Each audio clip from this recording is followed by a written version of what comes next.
السلام عليكم. لا تنسوا الاعجاب بالفيديو والاشتراك في القناة تشجيعا لنا لنستمر بنشر المزيد ان شاء الله.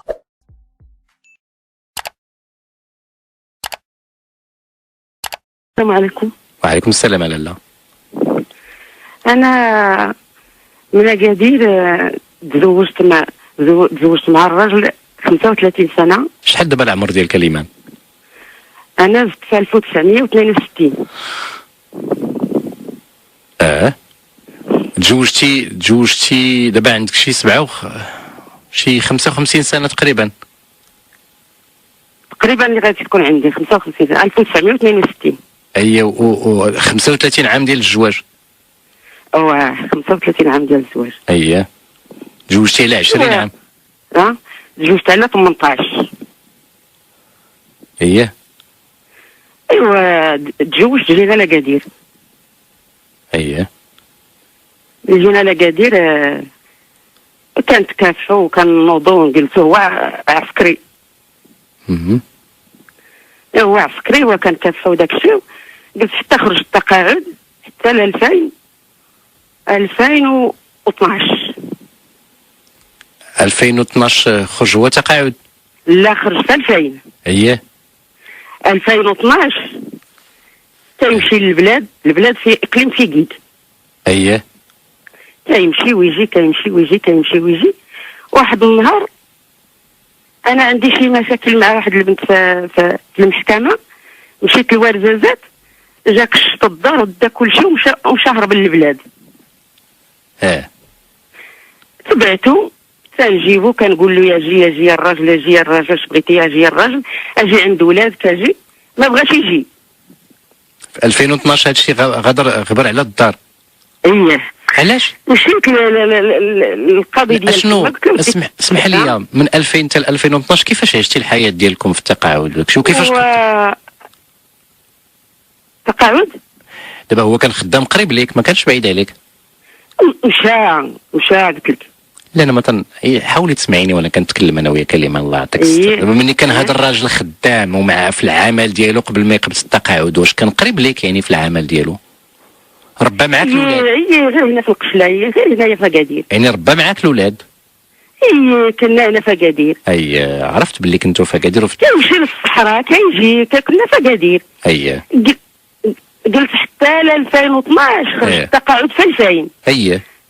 وكيمشي للبلاد. ملي خرج في 2000 وكيمشي ويجي، وكنمشي انا ويجي، والدراري هنا كاينين مستقرين. بنينا الدار ديالنا كافحنا عادي في الميكات وفي الرمله حتى درنا دويرتنا. نعم لالا.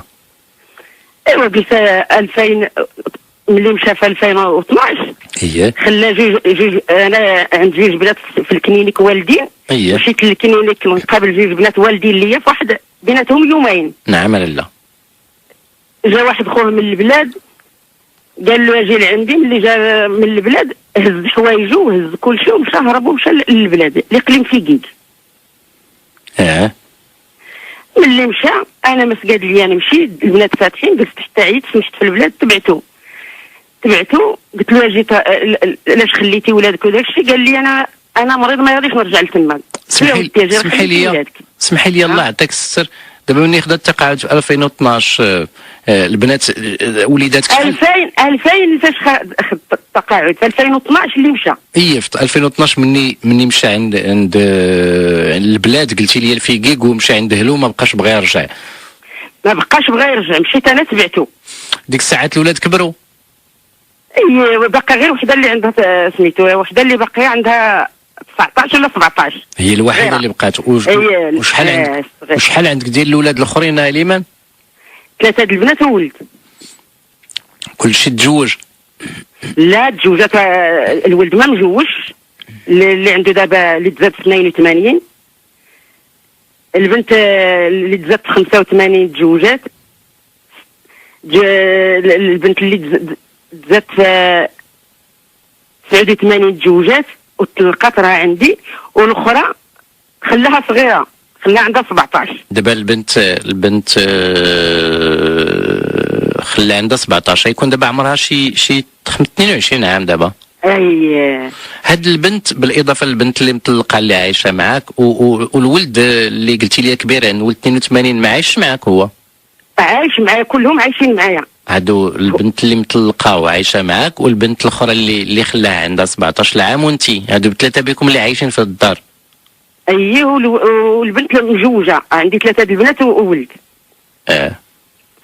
مشى تبعته، قلت له جا هرب ليا للجبال ديال فيكيك، ما بغاش يجي. مشيت عند القاضي قلت له ودي تفاهم معايا مع هذا الراجل، راه هرب ليا وخلى 2 بنات فاتحين والدين، هذه دابا اللي مطلقه وهذيك اللي باقا عند راجلها، كانوا عندي هنا في الدار ساكنين. قلت له جي عند ولادك، صفت ليه القاضي. ملي صفت ليه القاضي هرب جا لهنا، ملي جا لهنا تبعته انا، عاود رجع هرب. لقادير جا؟ جا لهنا. فاش مشيت انا عند القاضي هرب لهنا، قال لي القاضي ما يمكنش ندير لك شي دعوه هنا وانت ساكنه في اكادير، سيري تبعيه، راه هضرت معاه في التليفون وراه رجع لاكادير. جيت تبعته ثاني جلس، عاود مشى هرب،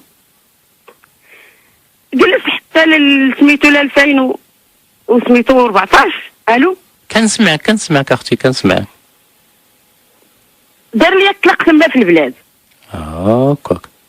دار لي الطلاق في البلاد، صفت لي الاستدعاء لهنا، انا ما كنحضرش، ما مشيتش انا، حيت مشيت في الاول قالوا لي ما ساكناش هنا، ما كنمشيش. صفتوا لي، جابوا لي الورقه ديال الطلاق لهنا، ما حضرتش، طلق غيابي. ملي طلق غيابي ما جيت نتوصل بالطلاق بذيك الورقه ديال الطلاق غيابي، حتى دعاني باش نخوي من الدار. دعاني باش نخوي من الدار، دار ليا محتله السكن، ودفع شي ورق ديال الدار، داك الشيء ما عرفت كي داير. وبقيت مع المحكمه، درت 2 محاميين حتى تحكمت ليا، مرفوض ليه الملف ديالو. السكن عنده سميه والارض عندها سميه. كيفاش السكن عنده سميه والارض عندها سميه؟ الدار فيها الرمل، الارض فيها تركنه. اش فيها؟ فيها تركنه. ما استوعبتش، ما فهمتش. السكن الرمل. زعما سميت مناطق هادو ياك؟ لا، غير هنا في طراس، هي السكن فيه الرمل، الارض اللي شرا فيها تركنه. والبني ماشي البني ديال سميتو الرخصه، غير البني عشوائي كاع هاد الدوار. ما كان لا رخصه لا والو، غير عشوائي. ودعاني باش نخوي، حكمت لي من صلاحي، قالوا له راه مرفوض لك الملف والتحمل الصاير. تسمعني؟ تحمل الصوائر ديال الولاد؟ لا، تحمل الصاير ديال الملف ديال الدار. زعما النفقه، الصوائر المحكمه. الصوائر المحكمه. اييه، اما النفقه درت ليه النفقه هنايا، ديتها له للبلاد، ما بغاش يتسلمها. جيت لهنا حتى درت ليه اهمال الاسره. تسمعني؟ كنسمعك. درت له اهمال الاسره، ديتها ثاني لفيكيك، انا ديتها حتى لفيكيك، عاود ثاني كريت كورسه داوها له حتى لفين ساكن، ما بغاش يخلص، شد تما شهر د الحبس. ملي تشد تما شهر د الحبس دوزو، باقا الوراق ديالي تما في فيكيك. باقي ديال اهمال الاسره باقيين تما في فيكيك. ودابا كيهددني، دابا كل مره كيهددني. انا ساكنه انا وولادي، وبغيت ندير الشهاده غير ديال السكنه باش نبقى نقاد شي ورق ديالي. مشى عند القايد قال ليه ما تعطيهاش الشهاده السكنه. انا ساكنه 35 سنه هنا، دابا الشهاده السكنه هذه 2 سيمانات وانا كنمشي ليها. ما بغاوش يعطيوها لي، حيت انت في نظرهم محتله، حيت دابا هذيك البلاصه دابا محتله انتيا، حيت دابا هو مداعيك. لا دابا ما داعيني، صافي تحكمت لي، شديت بعدا الشهاده السكنه من مور هذاك الشيء، شديت الشهاده السكنه ديال الطلاق. دابا نتوما ساكنين وبانيين في بني عشوائي نتوما؟ كل شهاده الدوار. كل شهاده الدوار. ولكني انا دابا بغيت الشهاده السكنه راه كيعطيوها لي. بغيت الشهاده السكنه ما بغاوش يعطيوها لي، قالوا لك نديروا لك الشهاده بان ساكنه عند الجيران، وراه الجيران بحالي بحالهم. ودابا كنطلب علاش كان يعطوني الشهاده السكنه هذه 2 سيمانات جا لعندهم، جا عندهم اللي هنايا عند القايد ما عرفتاش قال ليه. ملي مشيت انا نجيب الشهاده السكنه باش نشوف وراقي ولا كشي ما بغاوش يعطيوها ليا. وانا ضيعني في الحقوق ديالي 35 سنه، ضيعني في كل شيء. دابا انت شحال باش طلقتوا نتوما؟ دابا طلقت هذه عامين. هذه عامين باش طلقت. ودابا انا ما خداماش، وكرا عليا البوليس كيجيو يهددوني. علاش؟ كيقولوا لي خوي دارو، خوي ليه الدار ديالو، وداروا عليا هنايا شي سيمانه ما خرجت في ذاك الاول، سيمانه ما خرجت. وكي عاودي لنا كيفاش كنتي عايشه مع الحياه ديالك مني بديتوا الحياه ومني؟ راه عايشين بخير، كيمشي للبلاد ويجي ونمشي انا، حتى مشى في هذيك 2012 حتى كيقولوا لي الناس راه كيصرف على بنت عندها 16 عام. ملي كيصرف على بنت 16 عام طلقني، ودابا تزوج، طلقني وتزوج وانا ضيعه. دابا لا منضى لا تقاعد لا حتى لا ميتوال ما عنديش، حيدني من لا ميتوال وانا جالسه. حتى الشهاده السكنه دابا ما بغاوش يعطيوها لي، القد وراقي انا وياه خصني قد وراقي. انا ساكنه هنا 35 سنه، كلشي الناس ساكنين بحالي بحالهم. راه هو اللي هرب. انا راه جالسه في داري انا وولادي.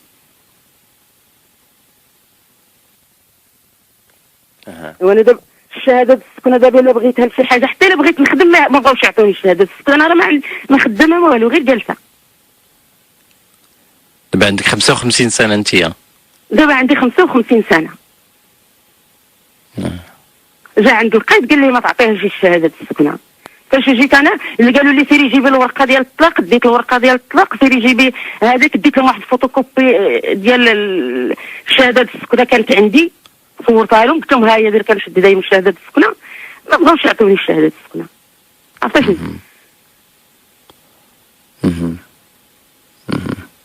وانا 35 معاه 35 سنه عايشه معاه، وهرب وخلاني وطلقني غيابي. وحتى الحقوق ديالو واش 2 المليون اللي غادي يحط لي، وحتى ديك 2 المليون ما دارهاش، راه حطها. اش دارها؟ دار بحال ما عرفت كي دار. فين مشيت باش نجيب وراقي في ذاك الاول، قلت لهم عطيوني وراقي، قال لك تدي غير وراقك، ما حط لك والو. جيت في حالاتي جلست، فاش جيت لهنا جاتني الورقه ديال الطلاق حتى لهنا. عاد ومشيت عاد استانفت، مشيت لتما استانفت، ومشات الدعوه لوجده، ووجده عنده وداك بعدا داك القاضي اللي حكم صاحب خوه، كاتب الضبط صاحب خوه، كلشي البلاد صحاب خوه ميكانيك كيصاوب لهم الطوموبيلات عندهم الكراج كله صحابو. استانفت لوجده، قالوا لي باش تحكمت في ثالث سنت، باش تحكمت في الاستئناف. تأييد الحكم. ضيعني في 35 سنه. وانا في هذا العمر ما عارفه فين نمشي ولا فين نجي. جابني مولا 17 عام 1000 كيلومتر جيت لاكادير وضيعني. ودابا لا حقوق لا الشهاده السكنه، نمشي ندافع على راسي، وراه كيعطيو لي دايما الشهاده السكنه. حتى جا عندهم هذه 2 سيمانات قال لهم ما تعطيوهاش. وانت مشيتي عندهم؟ مشيت عندهم، قال لك جيبي العقد ديال الطلاق. ديتو فاش ديتو قال لك وبقى الخليفه اللي لقيت، القايد اللي دار هذا الشيء. ملي مشيت لقيت الخليفه وكيتصل معاه الخليفه مع القايد، ما كانش القايد. قال له راه هذيك المره جات بغات الشهاده السكنه، قال له قول لها اش بغاتها. قلت له بغيتها المشاكل ديالي انا مع الراجل. قال ليه في التليفون، قال ليه قول لها تجي سميتو نديروا لها الشهاده ساكنه عند الجيران. انا قلت علاش انا ساكنه عند الجيران، انا ساكنه في داري 35 سنه. عاود قلت عليه، قال لي لا ماشي انت، غير واحد المره قال لي الخليفه لا ماشي انت. عاود هضر معاه قال لي نديروا لها الشهاده اداريه. قال لي دير لها الشهاده اداريه وتعطيك الالتزام. قال لك انا دابا نسني لي الالتزام باش يعطوني الشهاده اداريه. انا ما عرفت هذاك الالتزام علاش نسني عليه. واش انا سارقه؟ انا راه مسكنه في داري. انا في بيت الزوجيه، انا 35 سنه وانا في داري. ودابا حاليا ما كاينش بيت الزوجيه لانك دابا في عداد المطلقات. ولا مي راني في داري، ما مشيت فين، انا في داري.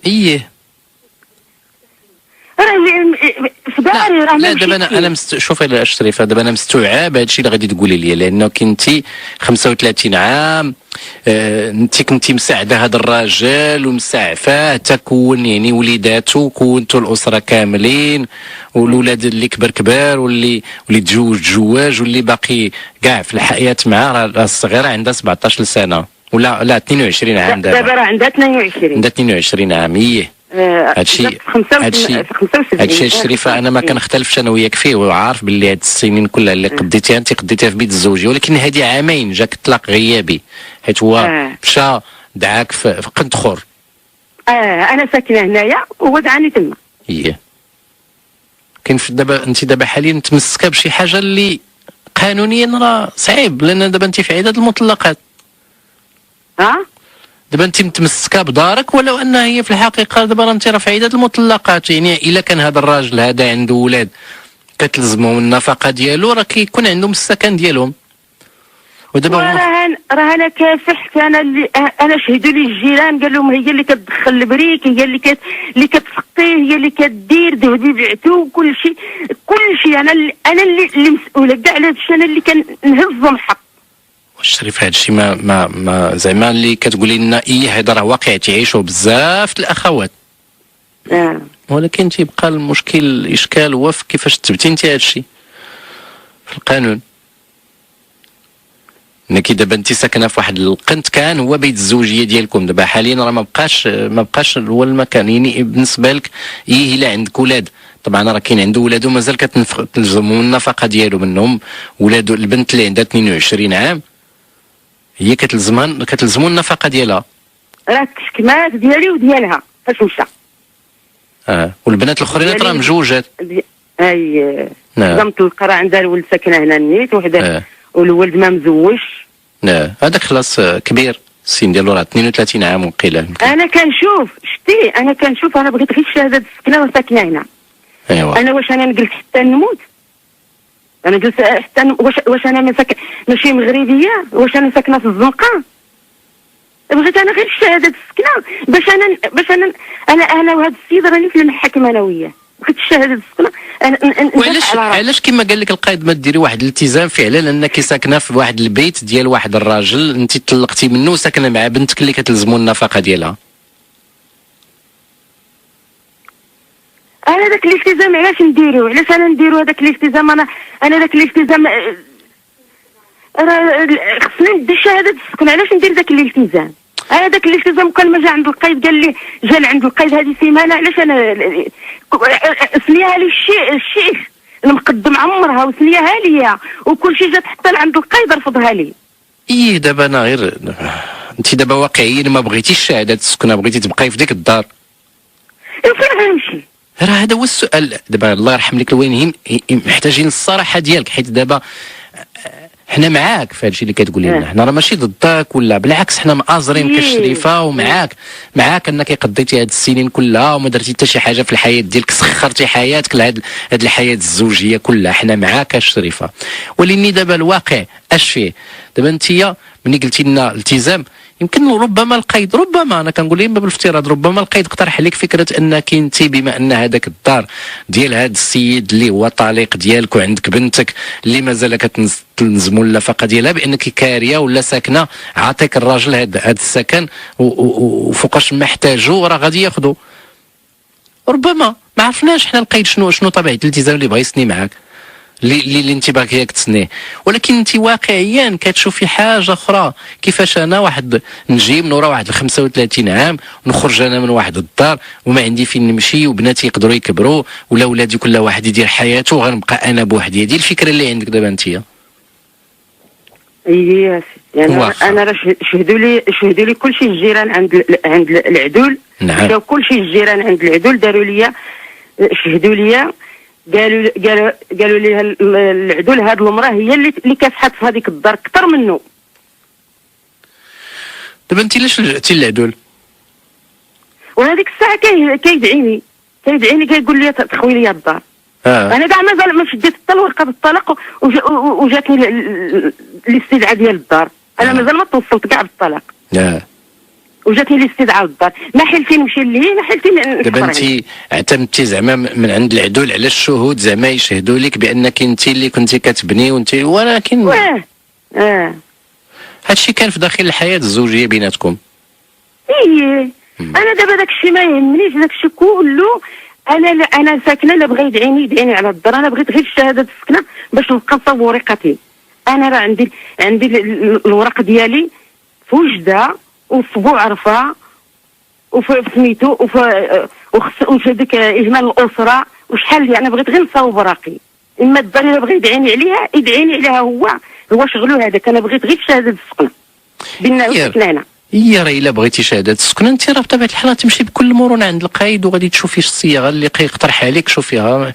حيت دابا انت دايره لي ديك نون ولو طارت اسيدي انا بغيت شهاده السكنه وتعطيها لي في هذا العنوان بلاش غنسني انا هذا الالتزام، بعد على الاقل سمعي من القايد شنو يقدر يقول لك، حيت يقدر يكون عنده شي فكره يقدر يعاونك بها. ما عرفتش، وكنخاف ندير الالتزام ونوقع في المشاكل. اشنو هما هاد المشاكل اللي كتخافي منها؟ وما يعطيوها لياش. خصكي بعدا تعرفي شنو الالتزام هذا انا ما فهمتش والو. كيعطيها لي المقدم دائما كيعطيها لي لهاد السولي.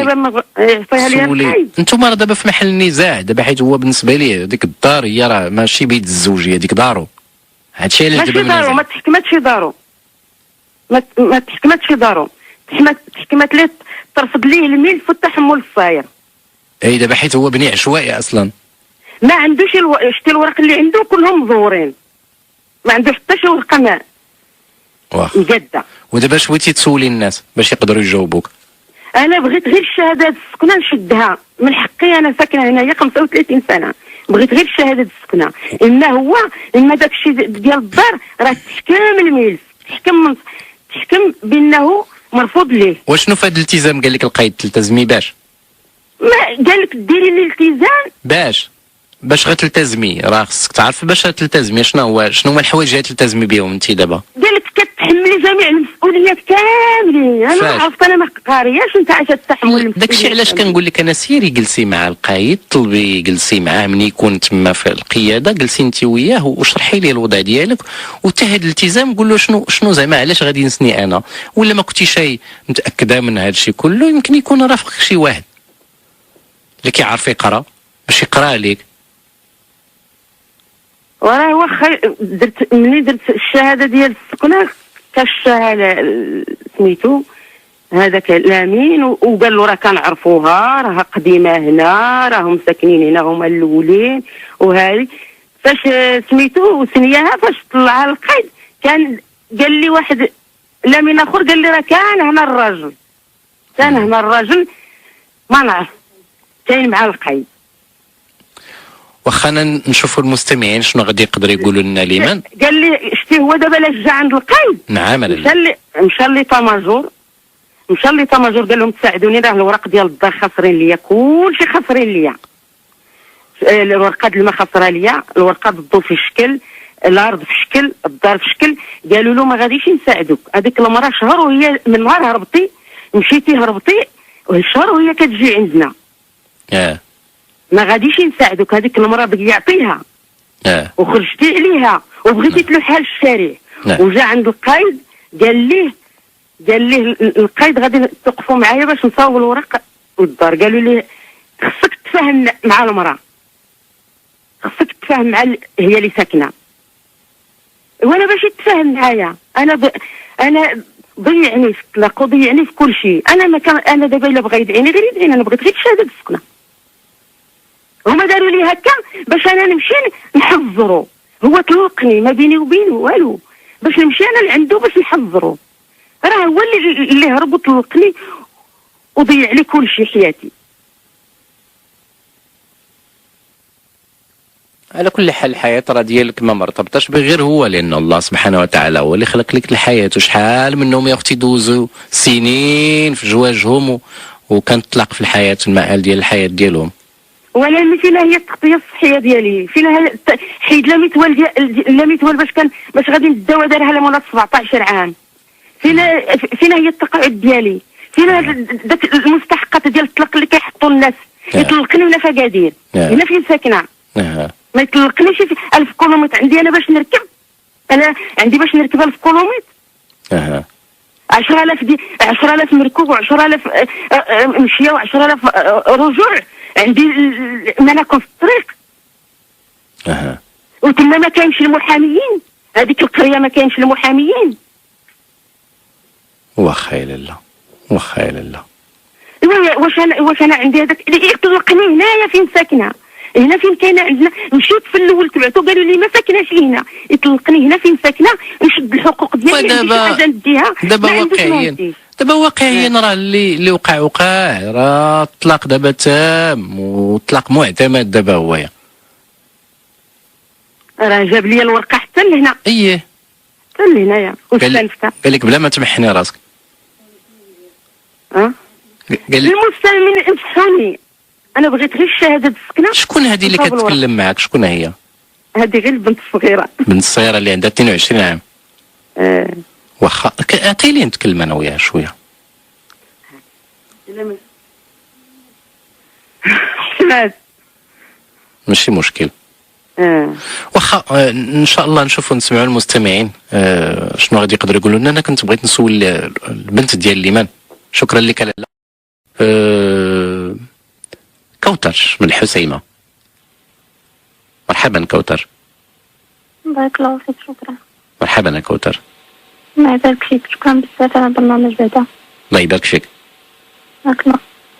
عندي واحد المشكل، ماشي عندي مشكل، انا عندي مشاكل بزاف، ما عرفتش ان انا نعبر لك.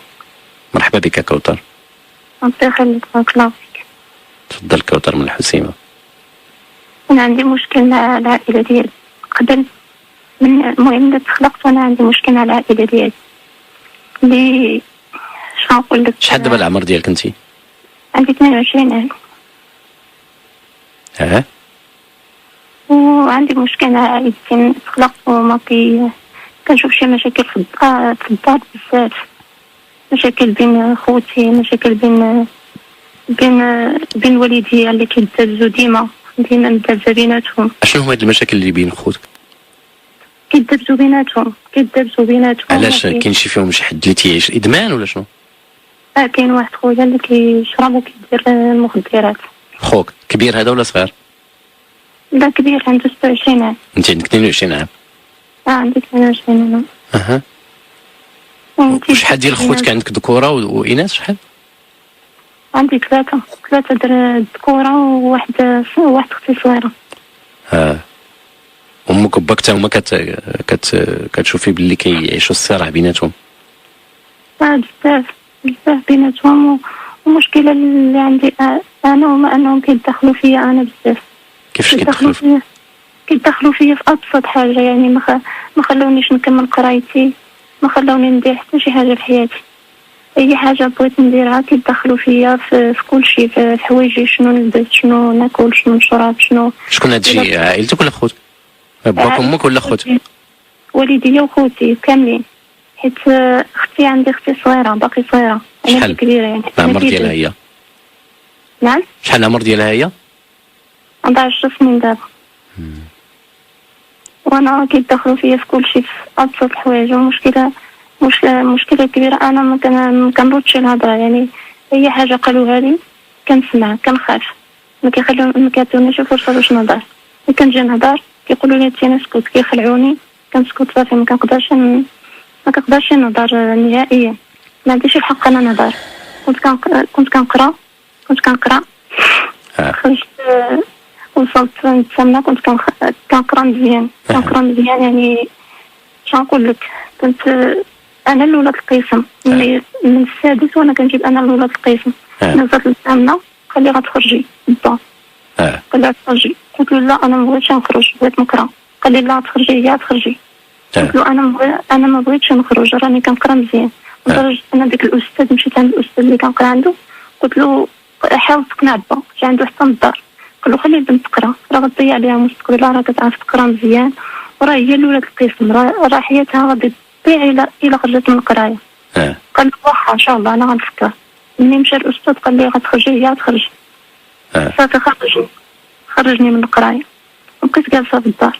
بقيت جالسه في الدار ولا شغل لا مشغله لا حتى شي حاجه، الشغل ديال الدار والغوات الصباح وحشيه، من الصباح حتى الليل. الصباح يعني انا ما عندي حتى شي حاجه من غير انني الشغل ديال الدار، حتى الخروج ما كنخرجش. تخيل معايا بنادم عام ما يخرج، ما يعتب باب الدار، كيفاش غادي يكون؟ صعيبه بزاف، وكيدخلوا فيه حتى في الدار. اسمح لي كنهضر شويه بالجدرة، متوتره بزاف. حتى اول مره خويا مصطفى كنعيط لك. ماشي مشكل، بارك الله فيك.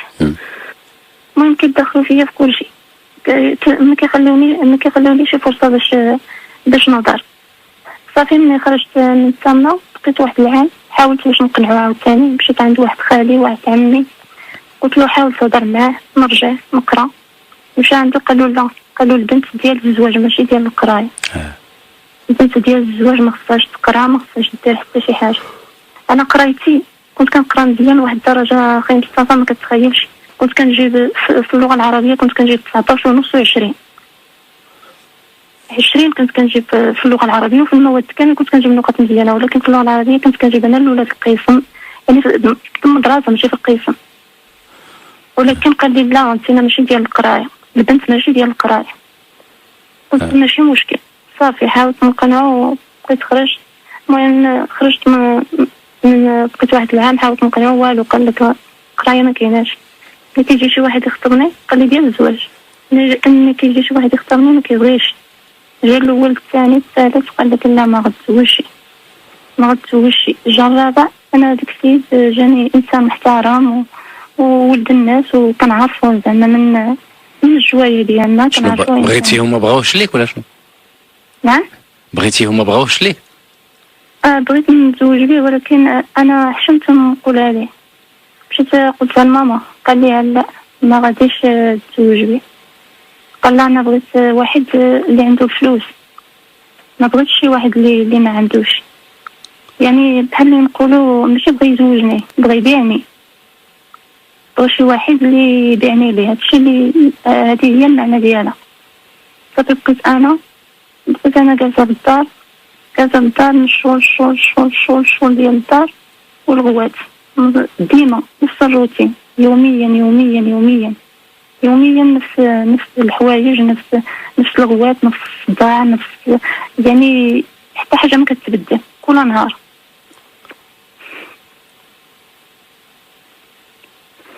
انا كنسمعك كوثر. نعم اخي مصطفى كنسمعك. عاوني الله يجازيك بخير. راني لا استمري في الحكي ديالك، ما الا كان عندي شي سؤال انا نطرحه لك. واخا. المهم مشكله كبيره هي اللي وقعت مؤخرا. مشكله كبيره هي اللي وقعت مؤخرا، دابا هادي تقريبا شي 20 يوم. كنت مشي قبل هذا المشكل ما يوقع، كان جا واحد السيد خطوني عنده 50 عام، جا كيكون في المانيا. ملي جا قال لي غتزوجي به، قلت له لا انا ما بغيتش نتزوج، انا ما بغيتش، انا ما كنفكرش في الزواج. قال لي دابا 22 عام راك شرفتي، الناس غادي يهضروا فيك، وشنو يقولوا الناس عليك؟ يقولوا 22 عام وباقي ما تزوجت.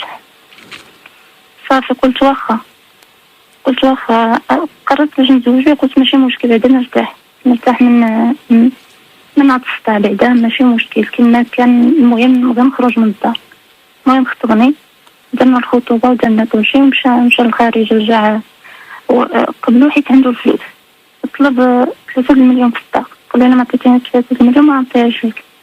صافي عطا السيد 3 المليون، قال لي غتزوجي به. قلت واخا ماشي مشكل. هادي 7 شهور باش خطبني، 7 شهور. غادي مؤخرا 20 يوم باش وقع واحد المشكل. هذاك المشكل هو اللي كيفاش بلاتي يا لاله كوثر؟ على هو زعما شو انتم تزوجتوا ولا مازال ما تزوجتوش؟ لا ما تزوجناش غير. واش كي كتقولي لي الصداق و30,000 درهم؟ حيت هو قال له غتعطيني الصداق هو الاول، عاد غتخطبها. قال له تعطيني فلوس الصداق عاد غتخطبها وغنعطيك كلمه وغتجي وغنديرو كاريت الصداق، حيت هي باقي ما عندهاش لاكارت، حيت انا باقي ما درتش لاكارت. وقبل هو ماشي قبل حيت هو عنده الفلوس. صافي المهم عطاه الفلوس، قال لي صافي دابا مزيان، قال لي ملي غيرجع غنعاود نطلب ليه صداق اخر ولا غيمشي بحالو. سيد كبير عمرو ما تزوج. المهم انا قبلت، قلت واخا ماشي مشكل، صافي زعما المشكله الكبيره هي اللي وقعت مؤخرا هذه 20 يوم. هذه 20 يوم كنت مشيت عند انا وماما مشينا عند واحد خالتي. ملي مشينا بقيت انا بتسمى عند خالتي وملي بقيت بيتي تما ماما جات، بقيت بيتي تما، قلت لها ما بقيت بيتي تما. ملي ساعة درنا انا وواحد بنت خالتي في الليل مع ديك، المهم في الليل دازنا وقع بيناتنا واحد التفاهم ودازنا. سوء تفاهم وصل بكم المدابزه؟ لا ماشي دازنا باليدين، غير زعما بالهضره. دازنا. المهم بس كتعايرني وداكشي. انا خرجتي من الدار؟ خرجت من الدار في 9 ديال الليل هكا تقريبا، هادي 20 يوم. انا خرجت مع الطريق بعيده، يعني الطريق بعيده والظلام ومكاينش الطاكسيات. امك خلاتك تخرجي؟ ما شفتنيش، فتحت الباب وخرجت. صافي خليتها لا هي ما طلعت نصطح وانا نخرج. وخرجت. ملي خرجت وانا ماشيه لقاوني واحد جوج كانوا غاديين في الطوموبيل. دابا كوثر، مني كنتي محظيه في داركم، كنتي هانيه ومهنيه، النهار فكرتي تخرجي بوحدك طرا لك هادشي؟ النهار فكرت نخرج بوحدي طرا لي هادشي. انا اصلا مشيت مع ماما، ما مشيتش بوحدي. بغيت نسولك. نعم اخويا. زعما بصراحه وبمنطق زعما وبالعقل، السؤال ديالي الا قدرتي تجاوبيني، واش ما كيبانلكش بعدا ملي كنتي بعدا تحت جناح باك وحاضيك، واخا ما كتقولي بانك ما كتخرجيش ما كتضرجي ما هو، المهم ما كاينش كيبان لك بعدا، المهم على الاقل بعدا الوضع ديالك هون من بحال هذه الوضعيه دابا اللي انت فيها اللي تغتصبتي؟ هون ولكن لا كنت مخنوقه في الدار، وانا ما كنتش عارفه غيوقع لي هادشي كامل. انا كنت عارفه غير صافي ما غاديش نخرج في ديك الوقت. خرجت. واش نقدر نكمل؟ كملي القصه ديالك. المهم خرجت راه فهمتي القصه، فهمتي شنو وقع. المهم اغتصبوني في ديك اللحظه. انا ما عرفتش شنو غندير. كنقول واش انا حسيت بشي حاجه سبحان الله العظيم. خرجت من الدار قلت الساعه هذه ماشي ديال الخروج والظلام والليل وكيفاش نخرج انا في هذه الساعه. الاخر ملي وقع لي داكشي مشيت من الدار. المهم عيطت لماما في التليفون، قلت لها انا جايه. فين جايه؟ قلت لها انا جايه من الدار. انا حتى وصلت للدار عيطت لها في التليفون، قلت لها جي افتح لي باش ما يشوفوني شي دارنا. شكون اللي يفتح لك؟ هي عند خالتك؟ لا قلت لك هي جات من الدار خلتني انا تما بيتها عند خالتي. هي جات، انا مشينا بجوج، هي مشات بحالها وخلتني انا بيتها تما. قلت لي باتي هنايا حتى نصبح نجي عندك. ولكن انا ملي وقع ديك التفاهم صافي خرجت من عند خالتي. وشنو هو كاع بالسلامه هاد سوء التفاهم اللي وصلك لهاد الحاله ديال تخرجي من الدار بالليل مع 9 الليل؟ شنو طرا كاع بالسلامه؟ بنت خالتي كانت مخطوبه. وجاتني التصويره ديال الخطيبه في التليفون. انا ضحكت معها، قلت لها زعما السيد شنو داك الزوج باينه فيه ماشي راجل مزيان وكبير شنو هادشي. انا ضحكت معها، ما درتش معها زعما ما درتش معها. رايك هذا؟ رأيي. قلت له انا ما قلت لا شي كلمه خايبه، غير قلت له بحال اللي قلت لك دابا انت، قلت له دابا انت باقا صغيره وهذا راجل كبير وشنو هذا الشيء، ومصور مع شي شراب مع داك الشراب وفي الفيسبوك ديالو. قلت له زعما قلت له هذا ماشي ديال الزواج، وهي تقول لي انت ماشي شغلك اش دخلك في حياتي واش. قلت انا ما قلت لك والو صافي، انا قلت الراي ديالي صافي، الا بغيتي هي ما بغاتش تسكت، انا ملي ما بغاتش تسكت بحال الا بغات تضربني كاع، يعني ناضت وبحال الا بغات تضربني. انا خرجت صافي، انا خرجت، هذا هو السبب اللي خلاني نخرج، نكون غير ما خرجتش. المهم صافي مشيت للدار، وصلت فتحت لي ماما، شفتني في واحد الحاله ماشي هي ديك حوايجي مقطعين شارين. لا دابا الله يعطيك السر، انت مشيتي عاودي لنا شحال بعدا ديال المسافه ما بين دار خالتك وداركم؟ تقريبا شي نص ساعه الا مشيت على رجلك.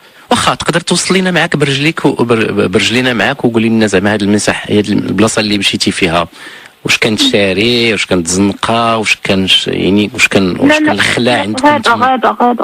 غابه بحال الغابه، حيت حنا في الباديه ماشي في المدينه.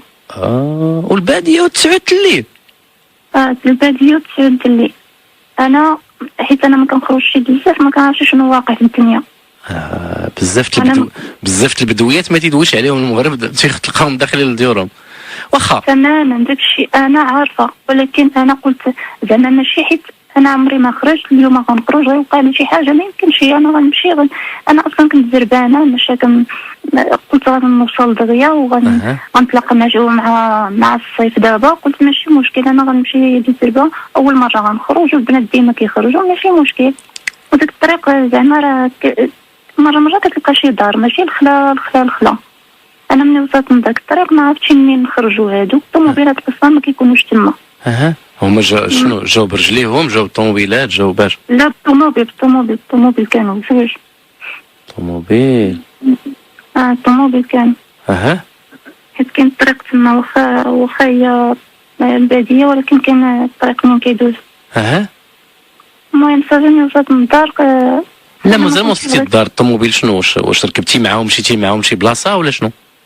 ماشي مشيت معاهم، انا ما مشيتش معاهم بخاطري.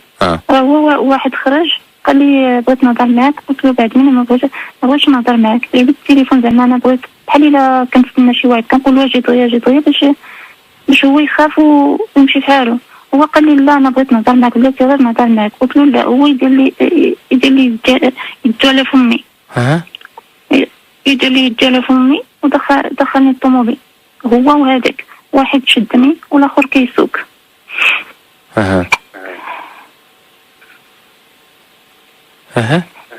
المهم صافي وصلت، داني واحد البلاصه مبقيتش عاقله عليا.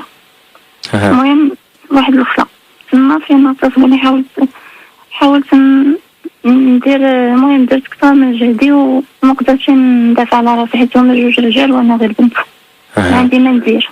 المهم دافعت على راسي، رجليا كاع تهرسوا بالدفاع، يدي لدرجه انني ما عمري ما تحصلت حتى ديك الدرجه، كنقول واخا نموت كاع ماشي مشكل، غير ندافع على راسي ونهرب من هذه المصيبه اللي وقعت فيها. كنساعد برجليا بجوج وبيديا بجوج، وكنحاول نغوت والو، ما حتى واحد ما قدر يسمعني، حيت ديك البلاصه انا ما عمري نشتها بعدا ديك البلاصه. صافي المهم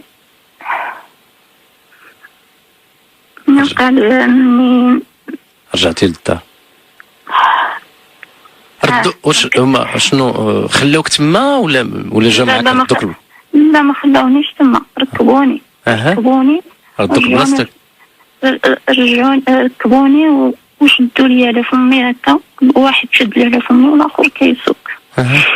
الاخر كيسوق وصلوني لواحد الطريق تقريبا، منين جابوني وصلوني تما ونزلوني ومشاو بحالهم. صافي مشاو بحالهم. شحال المده استغرق هادشي؟ من 9 حتى لين؟ نعم اخي مصطفى، من 9 دابا حين انت خرجتي من دار خالتك مع 9 الليل؟ مع 9 الليل. حتى لين بقيتي تما؟ حتى تقريبا 10:30 11 ما بقيتش عاقله. المهم وصلت للدار مع 12:30.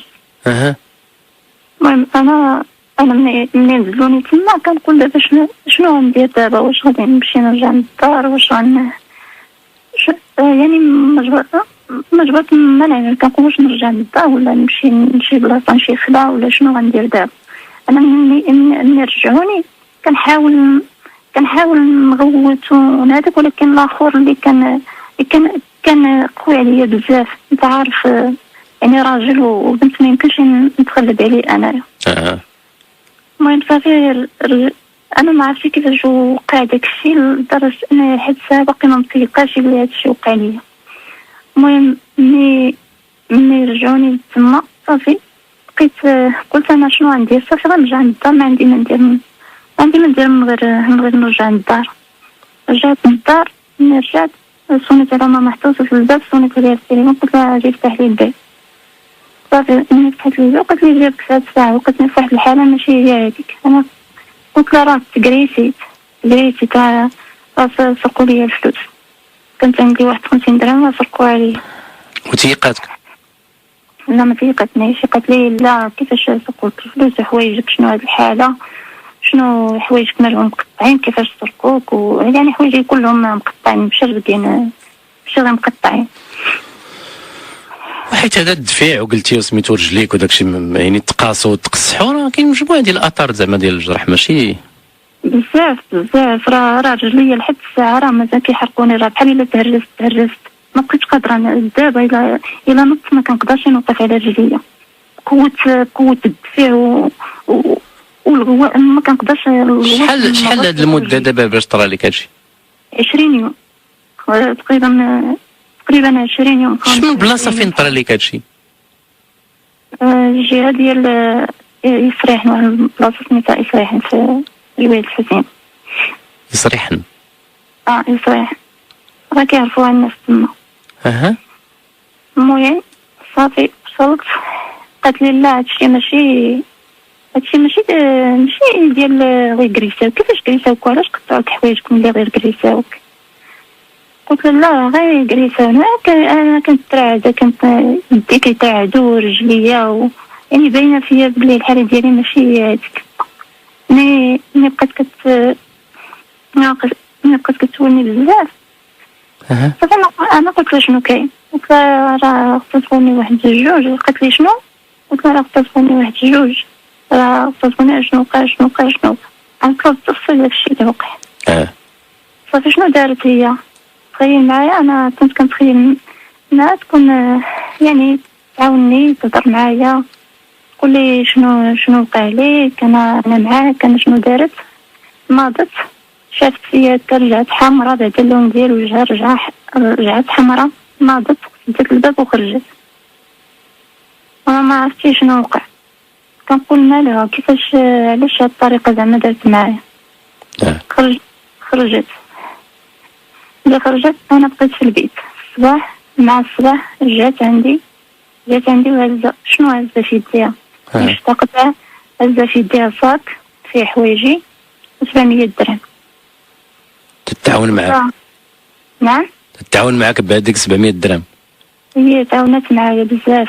جات قلت لها شنو كنشوف الصاك وكنقول شنو هادشي، واش انا زعما شنو هادشي. قلت لها ملي دخلت عندي قالت لي عرفتي اش غديري دابا؟ غتهزي حوايجك هاد الحوايج هادو وغادي تهزي 700 درهم وغتشوفي فين غادي تمشي. هكا قالت لي بهاد الطريقه هادي بالرجليه. لا ما تفهميش بلي فيا. قلت لها واش كتضحكي معايا ولا كتهضري معايا؟ قالت لي لا ما كنضحكش معاك، انا خايفه عليك. ولكن انا بصح عارفه بلي خايفه عليا. قالت لي الا باك ساق الخبار غادي يقتلك، حيت انت غادي تزوجي دابا والراجل غادي يجي والفضيحه والشوهه، وباك الا ساق الخبار غادي يقتلك، وخوتك عاوتاني راه الا ساقوا الخبار غادي يقتلوك، وقبل ما تموتي سيري خرجي شوفي فين تمشي. قلت لها انا فين غنمشي؟ انا ما عندي حتى لاكارت، ما عندي شي، فين غادي نمشي انايا؟ وانا عندي 22 عام وانا اصلا ديما محبوسه. لاكارت وما عندكش 22 عام؟ نعم لاكارت وما عندكش 22 عام؟ لا ما درتهاش لا. قال لي حتى دابا عاد خطبنا ديك السيد، قال لي غديريها ملي غديري لا عاد غديريها، ما درتهاش. ايوا لا هي جات في الصباح عطات 700 درهم وجمعت لك صاك وقالت لك المهم انا هادشي درتو فيك غير خير ليك، لا حقيتاش الا علم باك بهذا الشيء غادي قلت لي غادي قتلك وخوتي صراحه صعب بزاف، خاصه واحد خويا، واحد زعما راه قاري، واحد فينا راه قاري وخدام مزوج. المهم مشيت انا قلت لا انا خليهم يقتلوني ماشي مشكل، انا غنبقى في الدار، غنبقى هنايا، انا ما عندي فين نمشي. انا ما عندي سمعه، ما خليتوني نكمل قرايتي، ما خليتوني ندير حتى شي حاجه. الا خرجت غادي نخرج نمشي طريق خايبه، خليني نجلس هنا في دارنا. الا قتلوني خليهم يقتلوني. انا دابا غنمشي عند با نقولها ليه، نقول له شنو وقع لي. شداتني قالت لي دابا غتخرجي دابا، وكتشد لي فمي وكتهضر شويه حيت واش كتشوف راسها باللي هي اللي خرجاتك بعدا من الدار باش تمشي عند خالتك؟ يمكن حيت با ملي جات قال لها علاش خليتيها تماك بوحدها وتما الرجال، يعني خالتي عندها ولاد رجال. الدراري زهره. قال لها علاش خليتيها تما؟ يمكن داكشي علاش. قلت له خليني هنايا، انا غنبقى هنا، الا بغاو يقتلوني غير خليهم يقتلوني، انا ما عندي فين نمشي. انا غنمشي عند با نقولها ليه، هي كتخاف منه بزاف، ولكن انا نفوت داك المشاكل اللي وقعوني ما كنتش كنخاف. ما كنتش كنخاف نهائيا، ما نكذبش عليك. قلتي ما كاينش كاع اكثر من داكشي اللي عشت انا في الاغتصاب وداكشي. ماشي قبل داكشي انا ما كنخافش، نقود داكشي اللي شفت في دارنا بعدا قبل الاغتصاب. داكشي اللي شفت في دارنا اخويا مصطفى ما كيشوف ما عمرك. بحال شنو هما الحوايج زعما الصور اللي ما خيالك ما بغاش تمسح لك شي صور ما قدرتيش تمسحيها مع راسك؟ خويا كيجي كيقول لي شنو على مثلا كنطيب له العشاء، كيشدني من شعري وكيضربني للحيط وكيقول لي دابا واش هادي ماكله، وماكله كتكون مزيانه. هذاك خويا اللي كيشرب وكيدير الكركوب هذاك. انا عندي خوتي 3 كبارين مني، كره انا الرابعه، والاخر واحد فينا هو اللي مزيان معايا، واحد هو اللي مزيان وكيتعامل معايا مزيان، الاخرين كيدبزوا بيناتهم بعدا، الدبيزه ديما بيناتهم، الغوات، الهضره الخايبه ضروري ما كتسمعها في الصباح وفي العشيه وفي الليل، حتى من ماما. الغريب كتسمع حتى من ماما اللي هي ولدتني زعما، واللي هي مراه ما خصهاش تقول بحال ديك الهضره. الكلام شنو نقول لك، النابي الكلام خايب كنسمعوا منها، كتعايرني به انا، كتقول لي قراناتك تزوجوا، كنقول لها كيفاش قراناتي تزوجوا؟ حيت نتوما اللي ما بغيتوش تزوجوني. كتقول لي لا، وراه ما جاش عندك شي واحد اللي عنده الفلوس باش نزوجوك، احنا بغينا. با قال له بغيت الفلوس.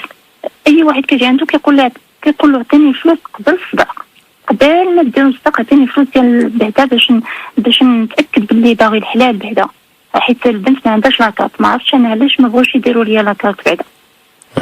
انا عندي 22 عام وباقي ما درتش لاكارت. داكشي اللي شفتو ما حتى شي بنت في العالم ما تقدر تصبر على داكشي كامل، حيت نفس الروتين يوميا، نفس الحوايج كتعاود اكثر من مليون مره، يعني نفس الحاجه. نوض في الصباح نسمعهم با وماما كيدابزوا كيتغاوتوا كيتعايروا، خوتي بيناتهم كيتعايروا، الصغيره كتبكي مسكينه، كتشوف وكتبكي هي اللي كتبقى فيا اكثر ما كيبقى فيا راسي انا اللي عندها 10 سنين. نعم اخي يحيى اللي عندها نعم. انت في برنامج اما فاهم يعني في سمير نعم اخويا مصطفى، اسمح لي راني ماشي مشكل مرتبكه. المهم هو يعني داكشي كنشوفها كتبكي وكتغوت وهي عقدوها وهي صغيره، كتبكي وكتقول لي يلاه نمشيو انا وياك نخرجوا قبل ما يوقع هادشي، يلاه نمشيو انا وياك نخرجوا، تمشي انت تخدمي وانا نخدم وغنبعدو من هاد السطح. تخيل معايا دابا بنت عندها 10 سنين تقول هاد الهضره هادي. كنقول لها ما عندنا فين غنمشيو، حنا راه بنات وانا ما عندي لا خدمه لا صنعه لا ديبلوم لا حتى شي حاجه، وانت باقا صغيره بقاي تقراي، راه كتقرا دابا ولكن غيخرجوها حتى هي. المهم بقيت من بعد داكشي كامل ما عرفتش ما ندير. قالت لي خرجي، عطاتني ديك الفلوس 700 درهم، قالت لي هادشي اللي عندي، كون عندي كثر وراني عطيتهم ليك. صافي قلت لها زعما هذا هو الجواب ديالك، هذا هو الرد ديالك زعما على هادشي اللي وقع لك كامل، هذا هو الخير اللي غديري فيا. واخا واقع الحال ما عرفناش شنو كدير دابا وفين راك كوثر، حيت هادشي داز عليه 20 يوم. وعلاش ما بلغتيش؟ علاش ما خديتيش البادره انك تبلغي مادام انك كتعرفي هاد البلاصه ووقع لك فيها الاغتصاب ويمكن شتي شكون غيكون صيفط هذاك الانسان بعدا اللي سد لك فمك والاخر والجوج بيهم، يا تكون شتيهم غتكوني دققتي النظر فيهم. علاش؟